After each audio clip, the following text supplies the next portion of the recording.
No nii, tere jälle üle pika aja. Et juba olen saanud sükest laadi tagasisidet, et pole ammu ühtegi videot teinud. Teeme siis täna ära üle pika aja. Aga vahepeal ma olin puhkamas ja siis puhkamise ajal puhatakse rohkem. Ma tegin küll paar videot, aga noa teemast ma natuke teadlikult hoidusin, sellepärast, et ma olin peaaegu 3 nädalat mere ääres metsas ja tahtsin mõningaid uusi nugasid lihtsalt, kuidas öelda, katsetada korralikult.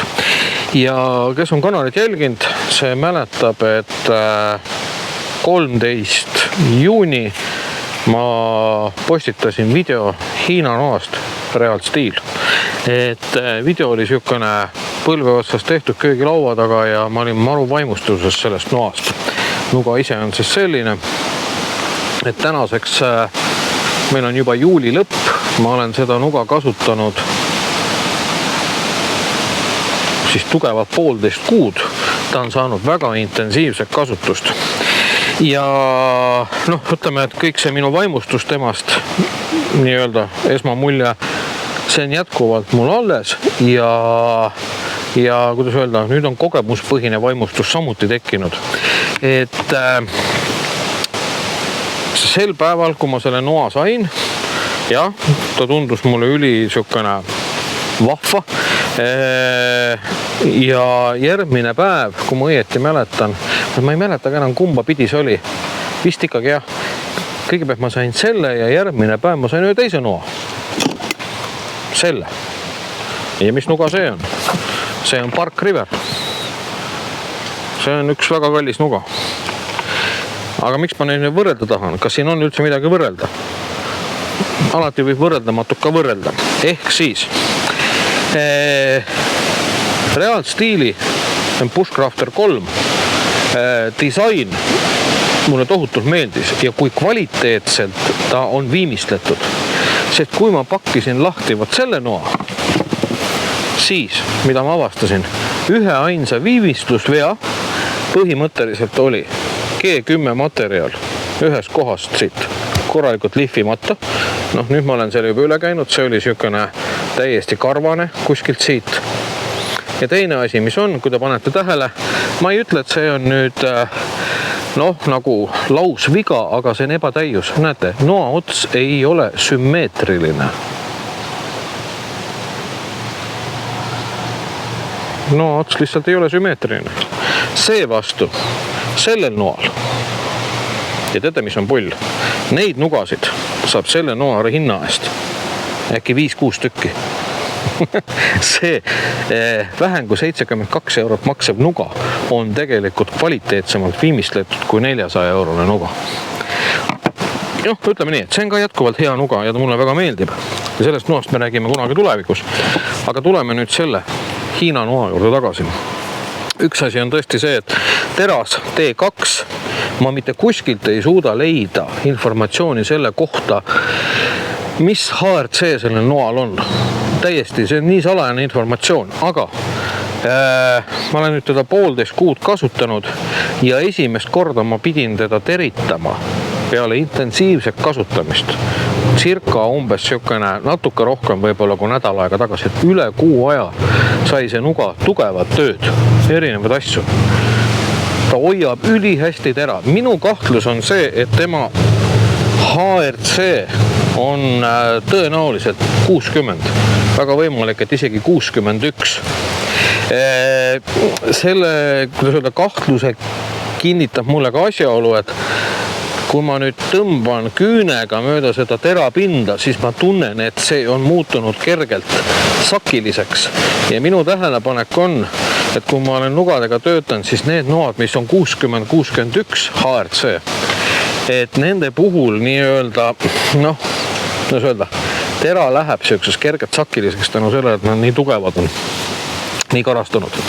Aga see on jälle selline lihvitera ja ütleme niimoodi, et need tööd, mida mina puu juures olen, segaldaksid sõnamine, vabandust, selle noaga need puutööd, mida ma olen teinud, et see väikene sükene vaevu tunnetav sükene sakilisus ei sega. Et selles mõttes ma ütlen ausalt, et selle raha eest on siin nuga rohkem. Minu subjektiivne arvamus on see, et see nuga, noh, arvestades, kui paljude erinevate nugadega ma olen töötanud ja katsetanud ja mänginud lihtsalt, siis ma ütleks pigem, et see nuga, mille hinnaklass oleks seal kuni 200 eurot. Et siukene, et mitte alla 150, et see oleks nagu normaalne selle noa hinnaklass. Et küll need hiinlased targemaks saavad ja küll nad ükspäev seda noa hinda tõstavad ka sinna maale. Aga ütleme, et see praegu mulle on tohutult tõesti jätkuvalt, nagu öelda, ma olen vaimustatud sellest noast. See on nii muljet avaldanud. Mis siis tema juures nagu nii head on? Üks asi on jah see, et ta üli hästi hoiab tera. Ta teritad ära. Noh, nüüd on juba jah üle nädala aja, mul ei ole teritatud. Ma olen jätkuvalt aga kõvasti töötanud. No ei ole märke sellest, et tera nii-öelda kaotaks oma teravust. Ja kuna ta on nii-öelda see Skandinaavia teritusprofiil, Scandi, siis ta on siukene ideaalne puutöönuga. Et see tera toimib põhimõtteliselt nagu höövel. Näete, kui ma puud lõikan, ta surub kohe selle nii-öelda laastu ilusti eemale. Et temaga on võimalik minna mõnusalt ka sügavale ja samas, kui väga tahta, siis on võimalik ka selliseid hästi õrnasid õhukesi, ütleme niimoodi, puufileerimise teha. Et kui mul on nüüd vaja siukest süütepirdu teha, siis on täitsa võimalik siukene ilus õhkõrn, siukene pirru lokitamine teha.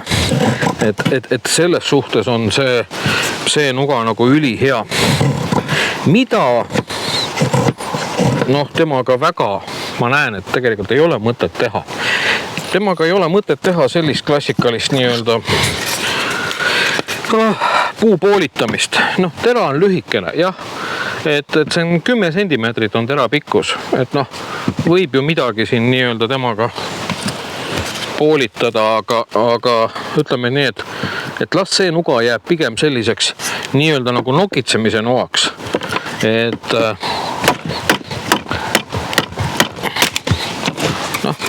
saab ilma vaevalt hakkama, ei ole üldse probleemi.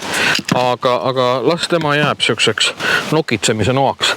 Et siukene puu kallal nokitseda täpselt, teha midagi sellist, teha telgivaiasid. Temaga on ülimõnus selles mõttes töötada, et see, kuidas ta puud lõikab kui magusasti, see on lausa nauditav. Tera on libe, et ta jookseb fantastiliselt mõnusalt puidu sees. Et super hea. Et ütleme niimoodi, et võtad selle noa kätte, hakkad taga toimetama ja ei märkagi, kuidas aeg lendab. Et väga mõnus. Tera on üli hästi kontrollitav. Et esmapilgu mulle tundus, et see käepide maru libe, see on G10, siuke komposiitmateriaal siin kasutatud. Jah, tundub tõesti, et on. Aga ütleme, ei ole seda tunnet, et ta käest välja libiseks või ei ole seda tunnet, et ma ei suuda nüüd seda tera kontrollida nagu, et mitte midagi sellist, et väga mõnus on niimoodi toimetada, et minu arust on tegemist lihtsalt võrratu noaga. Võrratu noaga, mis näeb võrratu välja, millega on mõnus töötada.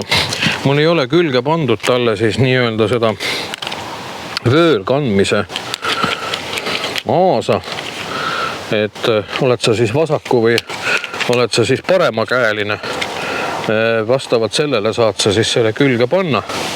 Et selles mõttes on hea, et nuga ei ole mitte ainult paremakäelistele, et praegu ütleme niimoodi oleks ta siis nagu vasakukäelise jaoks pandud. Ja juhul, kui keegi tahab mingit paela panna noa taha, mulle meeldib see, et see koht on peidetud nii-öelda käepideme sisse. Ilmselt siia läheb natukene raskeks seda nöörijupi sisse nokitseda. Külge õigemini, aga mulle meeldib see, et ta nii mõnusalt nagu ära peidetud, et selles suhtes on nagu väga mõnus. Nii, nüüd on seda nuga õudselt palju kiidetud, aga kas ta on siis mõni miinus ka on? Teate, jah, on küll. Ta ei ole suurem asi kartuli viilutamise nuga. Ta ei ole suurem asi toore värske kurgi lõikamise nuga. Üllatus, tomatit oli ta ka isegi väga hea lõigata. Aga miks ta siis näiteks, kui ma tahaks praekartult teha, ma hakkan kartulit viilutama. Juhtub see sama asi, et ta surub nii-öelda selle kartuliviilu, kui mul on selline suurem kartul ka, ma hakkan lõikama, ta paenutab selle kartuliviilu tegelikult peaaegu pooleks. Temaga ei ole nagu mõnus selliseid õhukesi viilakaid teha. Et kui ma tahan nagu õhukesi viilakaid teha praekartuli jaoks, siis selle jaoks on ikkagi selline kiilprofiiliga nuga. Et see on täpselt see, millega nii-öelda saad imeõhukesi kartuliviile teha ja millega on kokata nagu ülihea. Aga sellest noast teeme varsti uuesti, õigemini varsti teeme juttu ka sellest teisest noast. Sellega nüüd omaette teema. Nii et selles mõttes nagu, jah, sa saad seda nuga kasutada ka toidu valmistamisel, aga ta ei ole selle jaoks kõige parem valik. Kui sul on vaja midagi meisterdada, tahad teha puust mingit asja, tule süütamise jaoks midagi, nii-öelda lõket ette valmistada, tahad sa puust teha, ma ei tea, seal telgivaiasid on vaja teha, on ellujäämissituatsioon, sul on vaja püüniseid meisterdada, et loomi püüda, mis iganes. See on, ma ütleks niimoodi, et see on super hea nuga. Ja mis mulle veel tema juures meeldib? Oi, ma pean vaatama, et ma püksarauku sisse ei põleta, et kui nüüd noa selgasid sõrmega niimoodi katsuda, see on loodud nii-öelda tule süüte pulga tõmbamiseks, et see on kohe sükane nii konkreetne sükane serv siin, see on nagu ülihea ja vahet ei ole. Võtan ma eespoolt, keskelt, igalt poolt, see on, ütleme niimoodi, kui sa oled selline loodushuviline, pead ennast nii-öelda bushcrafteriks, meeldib metsas käia, telkida, laagris olla, ehitada, nokitseda, siis see on täpselt see sinu nuga ja see on selline nuga, mis ei löö eelarvest nagu nii-öelda põlvesid nõrgaks, nagu see. Et ses mõttes minu küll soovitus täpselt see, et ma julgen öelda, et Real Steel Bushcrafter 3, ma täpsustan üle, et on mul ikka õigus, on Bushcraft, mitte Bushcrafter, vaid Bushcraft 3 ja see on Scandi, sama nuga on veel olemas nii-öelda convex profiiliga. Seda mul täna ei ole, see mul saab olema tulevikus, et siis tuleb ka võrdlus, et kumb siis on parem, kas convex või Scandi. Aga ütleme niimoodi, et see konkreetselt on sükene matkajale, bushcrafterile, prepperile, lihtsalt kes inimene käib telkimas. See on täpselt see nuga, mis võiks olla nii-öelda su varustuse hulgas, et ta on mõistliku hinnaga, mis mõistliku, ta on tegelikult üle mõistuse odava hinnaga, ma ütleks niimoodi. Ta näeb hea välja, temaga mugav töötada, väga hästi kontrollitav, hoiab tera, super nuga. Nii, mis ikka, kui ennem ei näe, siis raudselt järgmine kord.